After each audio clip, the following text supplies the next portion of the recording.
आदरणीय सभापति जी, अगर आप अंग्रेजों से प्रेरित नहीं थे तो भारत को मदर ऑफ डेमोक्रेसी बताने में आपको कौन रोकता था? आपको क्यों महसूस नहीं हुआ कि दुनिया में? आदरणीय सभापति जी, मैं सैकड़ों उदाहरण दे सकता हूं कि आप किस प्रभाव में काम करते थे और देश को सुनते ये सारी बातें याद आने वाली है। आदरणीय सभापति जी, मैं एक और उदाहरण देना चाहता हूं। कांग्रेस ने नैरेटिव फैलाया और इस नैरेटिव का परिणाम क्या हुआ कि भारत की संस्कृति और संस्कारों मानने वाले लोगों को बड़े हीन भाव से देखा जाने लगा, ढकियानों से मानने लगा गया और इस प्रकार से एक हमारे अतीत के प्रति अन्याय करने की नौबत आई है। अपनी मान्यताओं को गाली देते हैं, अपनी अच्छी परंपराओं को गाली देते हैं तो आप प्रोग्रेसिव हैं। इस प्रकार के नैरेटिव गढ़े जाने लगे देश में और उसका नेतृत्व कहां होता था ये दुनिया भली भांति जानती है। दूसरे देश से आयात करना, उसको गर्व का और भारत की कोई चीज है तो दूसरे दर्जे की है, ये स्टेटस बना दिया गया था। ये स्टेटस सिंबल बाहर से आया, मेड इन फॉरेन स्टेटस बना दिया था।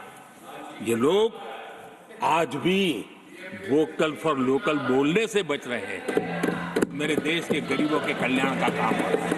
आज आत्मनिर्भर भारत की बात उनके मुंह से नहीं निकलती है। आज मेक इन इंडिया कोई बोलता है तो उनके पेट में चूहे दौड़ने लग जाते हैं। आदरणीय सभापति जी, देश ये सब देख चुका है और अब समझ भी चुका है और उसी का परिणाम आप भुगत भी रहे हैं। आदरणीय सभापति जी,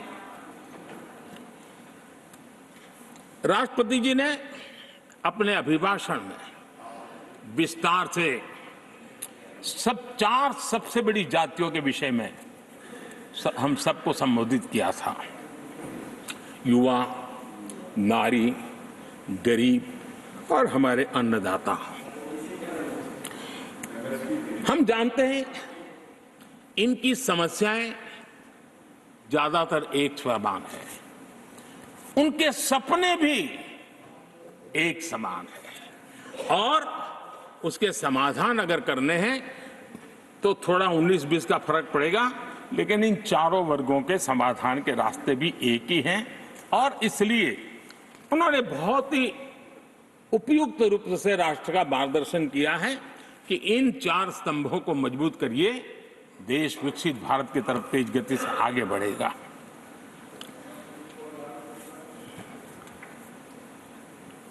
आदरणीय सभापति जी, अगर हम 21वीं सदी में हैं, हम विकसित भारत के सपनों को इसी सदी में 2047 तक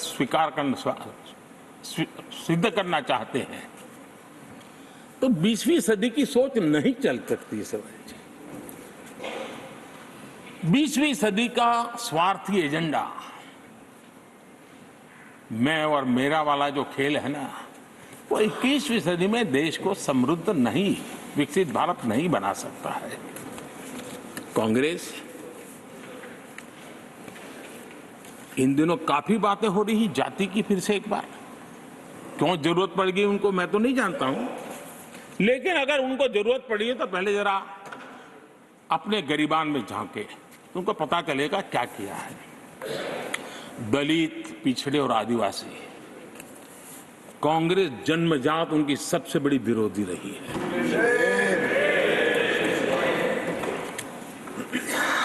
और मैं तो कभी कभी सोचता हूं अगर बाबा साहब न होते ना तो शायद कि SC ST को आरक्षण मिलता कि नहीं मिलता, ये भी मेरे मन में सवाल उठता है। आदरणीय सभापति जी, और मैं ये कह रहा हूं, इसके पीछे मेरे पास प्रमाण है।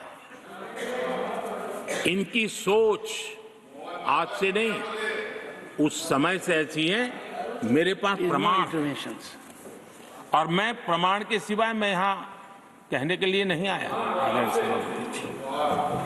और जब बातें वहां से उठी हैं तो फिर तैयारी रखनी चाहिए उनको। मेरा परिचय तो हो चुका है, 10 साल हो गए।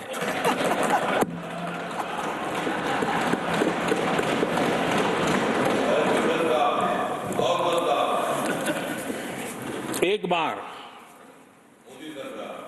और मैं आदरपूर्वक नेहरू जी को इन दिनों ज्यादा याद करता हूं, क्योंकि हमारे साथियों की अपेक्षा रहती है कि जरा उनको तो बोलो, कुछ तो बोल रहा थे। अब देखिए, एक बार नेहरू जी ने एक चिट्ठी लिखी थी, और ये चिट्ठी मुख्यमंत्रियों को लिखी थी। मैं उसका अनुवाद पढ़ रहा हूं। उन्होंने लिखा था, ये देश के प्रधानमंत्री पंडित नेहरू जी द्वारा उस समय के देश के मुख्यमंत्रियों को लिखी गई चिट्ठी है, ऑन रिकॉर्ड है। मैं अनुवाद पढ़ता हूं। मैं किसी भी आरक्षण को पसंद नहीं करता, और खासकर नौकरी में आरक्षण तो कतई नहीं। मैं ऐसे किसी भी कदम के खिलाफ हूं जो अकुशलता को बढ़ावा दे, जो दोयम दर्जे की तरफ ले जाए। ये पंडित नेहरू ने मुख्यमंत्रियों को लिखी हुई चिट्ठी है, और तब जाकर के मैं कहता हूं, ये जन्मजात इसके विरोधी है। नेहरू जी कहते थे, अगर एससी, एसटी, ओबीसी को नौकरियों में आरक्षण मिला तो सरकारी काम का स्तर गिर जाएगा। और आज जो आंकड़े गिनाते हैं ना कि इतने यहां है, इतने यहां है, उसका मूल यहां है, क्योंकि उस समय उन्होंने रोक दिया था, रिक्रूटमेंट ही मत करो। अगर उस समय सरकार में भर्ती हुई होती और वो प्रमोशन करते करते आगे बढ़ते तो आज यहां पर पहुंचते। सभापति जी, ये कोर्ट में पढ़ रहा हूं, आप वेरीफाई कर सकते हैं। मैं पंडित नेहरू का